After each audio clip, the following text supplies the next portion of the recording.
वचन, सत्य वचन, अमर वचन, जीवित वचन, दिव्य वचन, सत्य वचन, अमर वचन, जीवित वचन। साई दा बामा बनी दा बामा बगरे सा निरे सा निरे सा निरे सा निरे सा। दिव्य वचन, सत्य वचन, अमर वचन, जीवित वचन, दिव्य वचन, दिव्य वचन।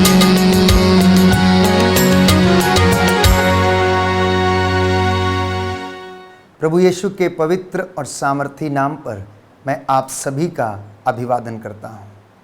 प्रियजनों, आज प्रभु ने वचन दिया है कि मेरे बच्चों से ये कहना कि ईश्वर एक करुणामय और दयालु ईश्वर है, जो सहज ही द्रवित हो जाता, जो तरस खाने वाला परमेश्वर है। जब इज़राइली जनता मिस्र की गुलामी में थी, तब उसने अपने पवित्र दाहिने हाथ से उसको पाप की गुलामी से, मिस्रियों की गुलामी से, हर प्रकार के शोषण से उसे बचाया और उसे मिस्र की गुलामी से आज़ादी दिलाई।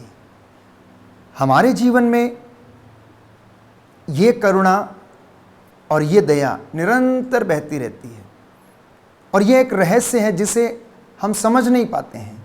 ईश्वर की दया और करुणा हमारी सोच के बहुत अधिक परे है, जिसे हम चाहते हुए भी समझ नहीं पाते हैं। हम बहुत बार प्रयास करते हैं, लेकिन ऐसा संभव नहीं होता है। तो ईश्वर ने यीशु के द्वारा हमें अनंत जीवन दिया है। ईश्वर ने यीशु के द्वारा हमें अनंत जीवन दिया है। मैं आपको ये बता रहा हूं कि मुक्ति केवल यीशु मसीह के द्वारा संभव है, किसी दूसरे व्यक्ति के द्वारा नहीं।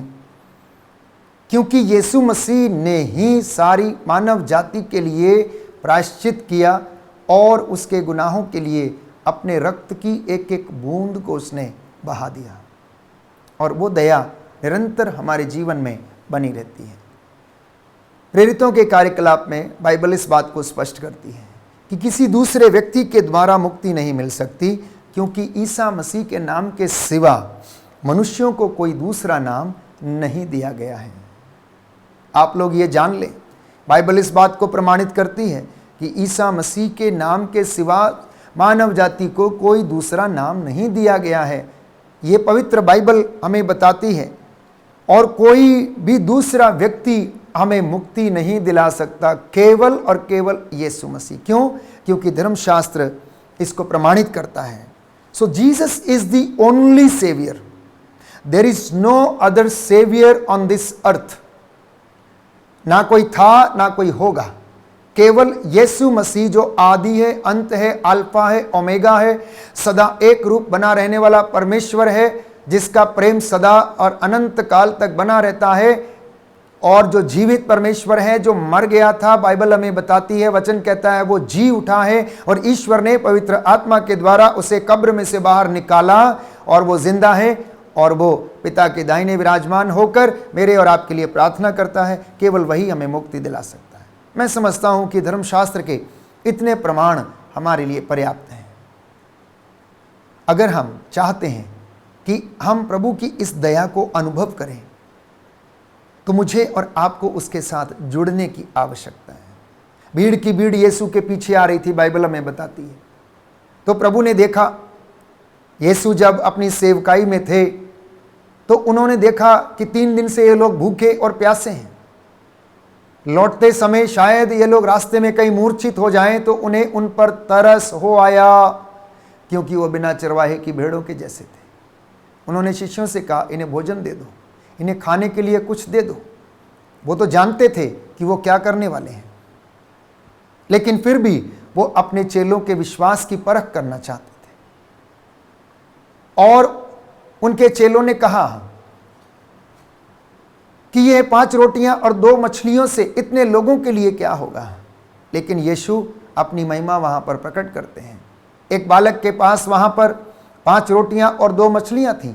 उसने अपना वो छोटा सा भोजन जिसे वो अपनी यात्रा के दौरान थैले में डालकर लेके जा रहा था, उसने उसे समर्पित कर दिया और परमेश्वर ने उसे इतना बना दिया कि 5000 लोगों के खाने के बाद भी 12 टोकरे बचे हुए टुकड़ों से भर गए।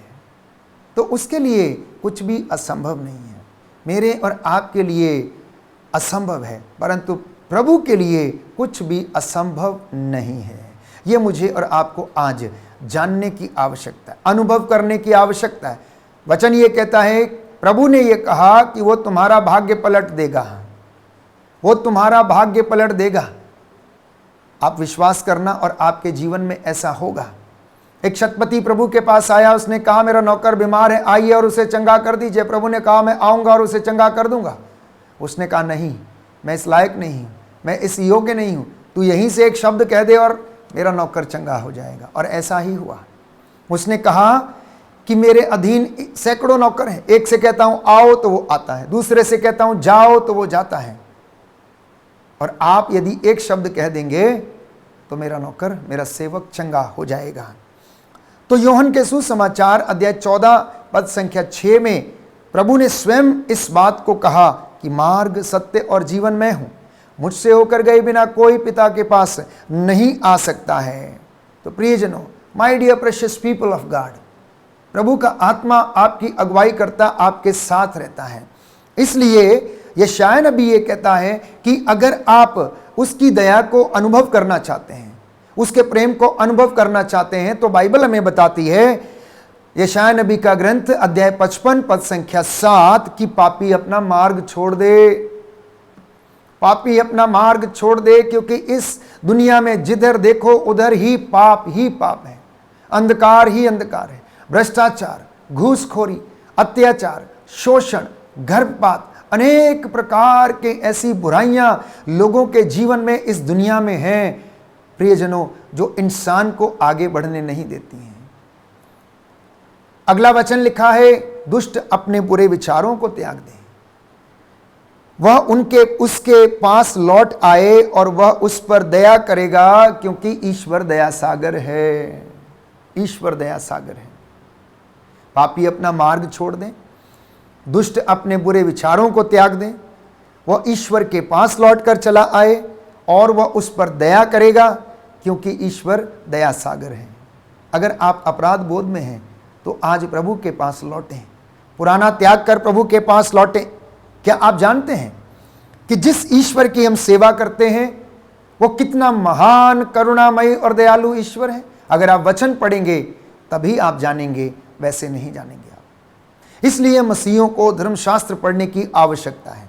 इसलिए हर एक बिलीवर को वचन पढ़ने की आवश्यकता है, क्योंकि वचन की अज्ञानता के कारण ये सारी बुराइयां लोगों के जीवन में घर कर बैठी हैं। जैसे जैसे वचन बोला जाएगा, जैसे जैसे लोग वचन सुनेंगे और पढ़ेंगे, उसे अपने जीवन में अपने बच्चों को, अपने नाती पोतों को बताएंगे, दिन रात उनका मनन चिंतन किया करेंगे।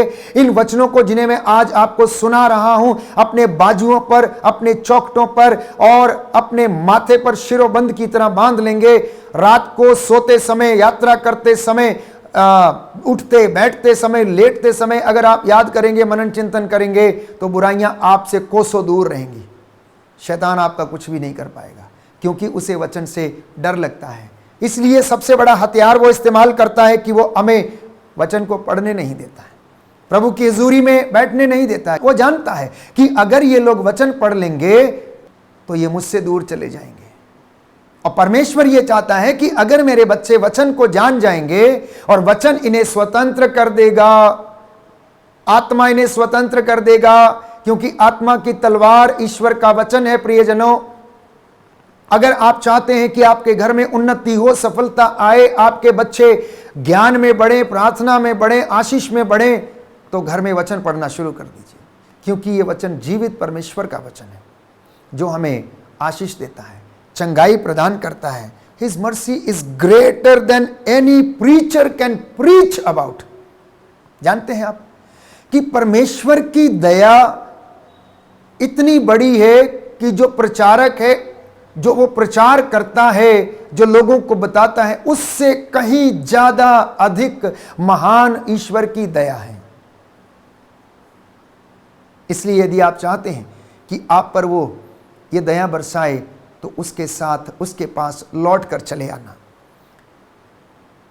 आप ये वचन सुन रहे हैं और ईश्वर की दया के विषय में सुन रहे हैं। वो दया, वो करुणा, वो प्रेम जो मेरी और आपकी सोच के परे है। कुछ लोग सवाल करते हैं ये कैसे हो सकता है, एक व्यक्ति के सूली चढ़ जाने से पाप क्षमा कैसे हो सकते हैं? ये हमारी सोच के परे है। प्यारे भाइयों और बहनों, ये रहस्य है। हम रहस्यात्मक ढंग से परमेश्वर ने अपने पुत्र को मानव जाति के पापों के लिए उसने समर्पित किया और वह अनंत काल तक उसकी दया हमारे जीवन में बनी रहती है। क्योंकि वचन हमें बताता है अगर हम जानबूझकर पाप करते हैं तो हमें क्षमा नहीं मिलेगी। यदि हम जानबूझकर इस दया को प्यारे भाइयों और बहनों नकारते हैं, इस प्रेम को जानबूझकर नजरअंदाज करते हैं तो हमें दया नहीं मिलेगी। क्या आप जानते हैं कि संसार में ऐसा कोई भी धार्मिक व्यक्ति नहीं है, धर्मी नहीं है जो भलाई करता हो और पाप में कभी ना पड़ा हो। उपदेशक ग्रंथ अध्याय 7 पद संख्या 20 कि संसार में ऐसा कोई धार्मिक मनुष्य नहीं जो भलाई ही करता और कभी पाप नहीं करता है। संसार में ऐसा कोई भी व्यक्ति नहीं जो केवल भलाई ही करता है और कभी पाप नहीं करता है। मैं और आप बहुत कोशिश करते हैं कि हम धार्मिकता का जीवन बिताएं, धार्मिकता का आचरण करें, लेकिन यह शरीर हमें करने नहीं देता। शैतान हमें प्रलोभन पर प्रलोभन देता और हमारे जीवन में हमें इन आशीषों से वंचित रखने का प्रयास करता है। तो आपका असली शत्रु शैतान नहीं बल्कि शरीर का ये फ्लैश, प्यारे भाई और बहनों, ये है जो हमसे नित्य प्रतिदिन ऐसी अपेक्षाएं करता है कि हम क्षणिक सुख के लिए, क्षणिक आनंद के लिए अपने शरीर की वासनाओं में लिप्त हो जाएं। यीशु ने कहा, यूहन्ना का सुसमाचार अध्याय 10 पद संख्या 10 में हम पढ़ते हैं कि शैतान मारने, चुराने और नष्ट करने के लिए आया। यीशु कहता, मैं इसलिए आया हूं कि तुम जीवन प्राप्त करो। छोटा मोटा जीवन नहीं, परिपूर्ण जीवन, अनंत जीवन तुम प्राप्त करो और वह जीवन सदा के लिए बना रहे। अब शैतान क्या करता है? सबसे पहले हमारे शरीर पर अटैक करता है, तत्पश्चात हमारी आत्मा पर और हमारे विचारों पर अटैक करता है और अपने प्रलोभनों के द्वारा वो हमें अपने शिकंजे में कस लेता है और हम शरीर की वासनाओं को पूरा करने के लिए तत्पर हो जाते हैं और हम पाप कर बैठते हैं। और इसी पाप का जो वेतन है वो मृत्यु है, जैसा कि बाइबल हमें बताती है। तो प्रियजनों, हमारी लड़ाई संत पौलुस और ज्यादा स्पष्ट करता है इस संसार के हाकिम से है, अर्थात संसार के नायक से, जो स्वयं ये कहता है, जिसने प्रलोभन के समय यीशु से कहा कि देखो तुम मेरे पैरों पर गिरकर आराधना करो और मैं ये सारा राजपाट तुम्हें दे दूंगा। He claimed that everything belongs to him. वो आज भी ऐसा ही करता है, लोगों को प्रलोभन यही देता है कि तुम ऐसा करो, तुम वैसा करो, तुम्हें ये मिलेगा, आनंद मिलेगा, तुम जाकर पैसे को डबल करो, तुम जुआ खेलो, तुम जीत जाओगे। अनेक प्रकार के प्रलोभन वो देता है। लेकिन हमारा परमेश्वर कितना अद्भुत परमेश्वर है, हमारा परमेश्वर कितना प्रेम से भरा हुआ परमेश्वर है, जो हमारे जीवन में हमें आशीषों से नित्य प्रतिदिन भरता है, जो हमसे कहता है 7 गुना 70 बार क्षमा करो। प्रभु कहता है, मैं ये नहीं कहता कि तुम 7 बार, परंतु अपने भाई को तुम 7 गुना 70 बार क्षमा करो। ऐसी क्षमा हमारी सोच के परे है, ऐसी क्षमा हमारे सोच के परे है प्रियजनों, जिसे हम अंदाजा भी नहीं लगा सकते कि परमेश्वर मुझसे और आपसे ये कहता है कि हम लगातार क्षमा करते जाएं, क्षमा करते जाएं, क्योंकि प्रभु में क्षमा भरी हुई है, प्रभु में करुणा भरी हुई है। वो नित्य प्रतिदिन हमें नया बनाना चाहता है।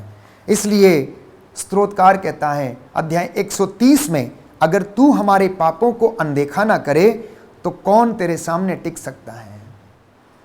प्रियजनों, मैं और आप बहुत कोशिश करते हैं कि हम धार्मिकता का जीवन जिए, हम परमेश्वर के साथ रहें, लेकिन हमारा शरीर जो हमारी आत्मा के विरुद्ध अपेक्षा करता है, उसके प्रति सदा उसका विरोधी रहता है, वो हमें ऐसा करने नहीं देता है और हम शरीर की वासनाओं में लिप्त हो जाते हैं और हम अपने जीवन में शैतान के प्रलोभन में पड़ जाते हैं। परंतु परमेश्वर का वचन हमारे जीवन में हमें सांत्वना प्रदान करता है, तो हम शैतान से लड़ सकते हैं। कैसे लड़ सकते हैं? इसका सामर्थ्य पवित्र आत्मा हमें देता है। हम कैसे लड़ सकते हैं? क्योंकि इसके लिए लड़ने का साहस और सामर्थ्य पवित्र आत्मा हमें प्रदान करता है। यह शरीर नश्वर है, आत्मा अमर है, इसलिए अपनी आत्मा को बचाने के लिए आप प्रयासरत रहें, वचन के द्वारा मार्गदर्शन प्राप्त करते रहें और प्रभु का वचन अपने जीवन में आत्मसात करें। प्रभु ये कहता है, तुम क्षमा कर दो और तुम्हें भी क्षमा किया जाएगा, तुम दया करो और तुम पर भी दया की जाएगी। धन्य है वो जो दीनहीन है, वो ईश्वर के स्वर्ग राज्य में उसके दर्शन करेंगे।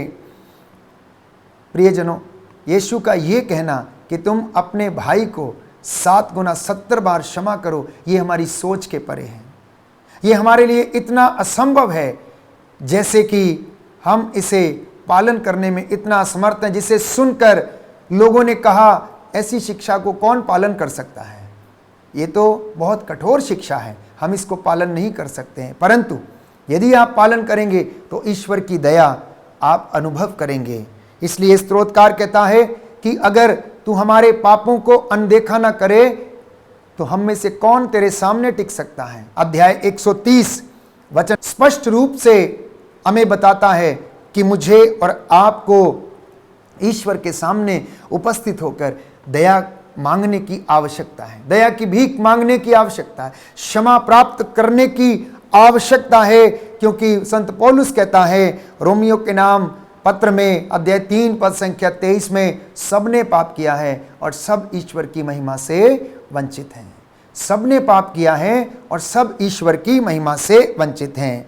इसलिए ईश्वर हमसे कहता है कि आओ हम विचार करें, आओ हम एक साथ विचार करें। प्रभु आपको बुलाता है, आप जो इस बात को अपने जीवन में अनुभव करने के लिए असमर्थ हैं, प्रभु आपको बुलाता है और कहता है कि आओ हम एक साथ विचार करें।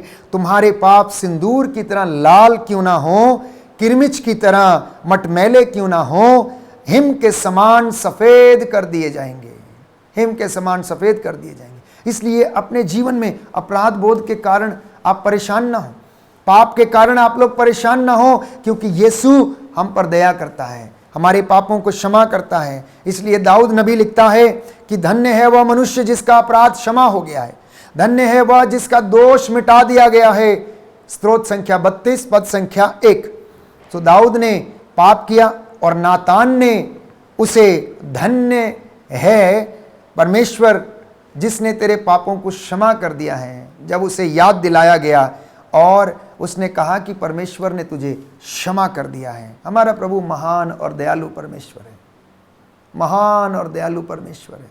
बाइबल इसके विषय में पर्याप्त रूप से प्रमाण देती है, जब उसने अपने लोगों पर, इजरायलियों पर, चुने हुए दास दासियों पर, सेवकों पर दया की और उन्हें चंगाई प्रदान की।